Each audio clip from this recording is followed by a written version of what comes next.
ভারত সরকার কি এবার বাংলাদেশকে পঙ্গু করার কোনো পরিকল্পনা নিয়েছে?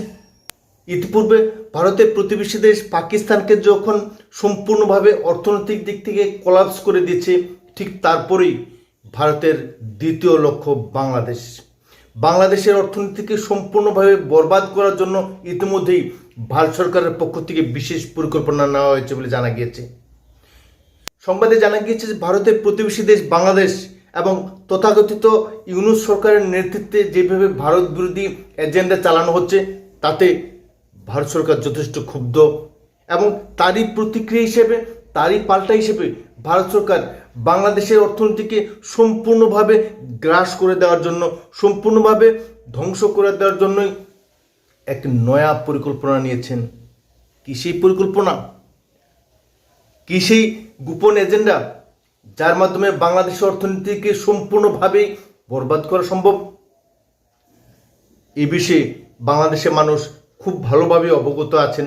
তা হলো গঙ্গা জল বন্টন চুক্তি, অর্থাৎ মা গঙ্গার জলকে অবরুদ্ধ করে বাংলাদেশকে সম্পূর্ণভাবে কৃষি, শিল্প, বাণিজ্য, অর্থনীতি সমস্ত ক্ষেত্রেই সম্পূর্ণভাবে পঙ্গু করে দেওয়ার এক গোপন অভিপ্রায় ইতিমধ্যেই ভারত সরকারের মধ্যে লক্ষ্য করা যাচ্ছে।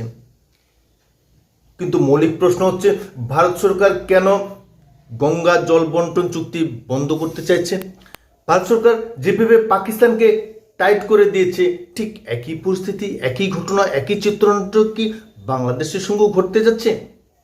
অর্থনৈতিক বিশেষজ্ঞ বলছেন যে গঙ্গা জল বন্টন চুক্তি যদি রদ করা হয়, তবে নিশ্চিতভাবে বাংলাদেশ সম্পূর্ণভাবে মুখ থুবড়ে পড়বে। ভারত সরকারের একটাই লক্ষ্য, তা হলো ইউনূস সরকারকে সম্পূর্ণভাবে নতজানু করা, এবং এই নতজানু করার একটাই পরিকল্পনা যথেষ্ট, তা হলো গঙ্গা জল বন্টন চুক্তি রদ করা।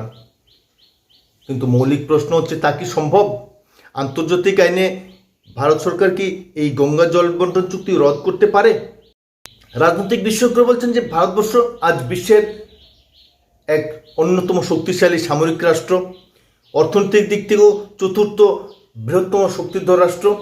ঠিক এই পরিস্থিতিতে সমগ্র বিশ্বে মোদির জয় জয়কার চলছে। তাই রাষ্ট্রসংঘ যে ভারতের বিরুদ্ধে বিশেষ কিছু পদক্ষেপ নেবে তা নিশ্চিত করে বলা যায় না। ইতিমধ্যেই ভারতের প্রধানমন্ত্রী নরেন্দ্র মোদী সরাসরি টক্কর দিয়েছেন ডোনাল্ড ট্রাম্পের সঙ্গেই। তাই রাষ্ট্রসংঘ কোন ছাড়? পেহেলগাম গণহত্যার পরবর্তীকালে বাংলাদেশ যেভাবে পাকিস্তানকে সাপোর্ট করেছে, ভারত সরকার এই বিষয়টা মোটেও মেনে নিতে চায়নি।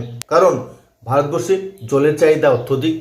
তাই শুধুমাত্র বাংলাদেশের স্বার্থ সুরক্ষার জন্য ভারত সবসময় দায়বদ্ধ থাকবে তা কিন্তু নয়। গঙ্গা নদীর জল যদি ভারত সরকার বেশি পরিমাণে ব্যবহার করে, তবে নিশ্চিতভাবে বাংলাদেশের কৃষি, বাংলাদেশের সামুদ্রিক বন্দর, বাংলাদেশের নদী চলাচল ব্যবস্থা সহ অন্যান্য সমস্ত ক্ষেত্রে, সেই সঙ্গে শিল্প বাণিজ্য তো অবশ্যই সম্পূর্ণ ধ্বংসের দ্বারগোড়ায় এসে পৌঁছাবে। সমগ্র বাংলাদেশে ইতিমধ্যে যেভাবে ভারত বিরোধী প্রচার চলছে, বয়কট অভিযান চলছে, তারই পাল্টা হিসেবে এই গঙ্গা জল বন্টন চুক্তিকে রদ করতে চলেছে ভারত সরকার। উল্লেখ করা প্রয়োজন যে 2026 সালেই এই গঙ্গা জল বন্টন চুক্তি মেয়াদ শেষ হতে যাচ্ছে। কিন্তু তারপর ভারত সরকার কি করবে? এই চুক্তি নবায়ন করবে নাকি সম্পূর্ণভাবে বন্ধ করে দেবে? তবে অনেকেই বলছেন যে বাংলাদেশকে বিন্দুমাত্র পানি দেবে কিনা তা নিয়েও সন্দেহ রয়েছে। এই ফারকা ব্যারেজের মাধ্যমে বাংলাদেশকে সম্পূর্ণভাবে স্তব্ধ করে দিতে চাইছে ভারত সরকার। যদি নিশ্চিতভাবে গঙ্গার জল রোধ করে দেয়, তবে বাংলাদেশের যে হাহাকার সৃষ্টি হবে, সে সঙ্গে সেখানকার জনজীবন সম্পূর্ণভাবে বিপর্যস্ত হয়ে পড়বে, অর্থনীতি ভেঙে পড়বে, এবং তার জন্য মূলত দায়ী করা হবে মোহাম্মদ ইউনূসকেই।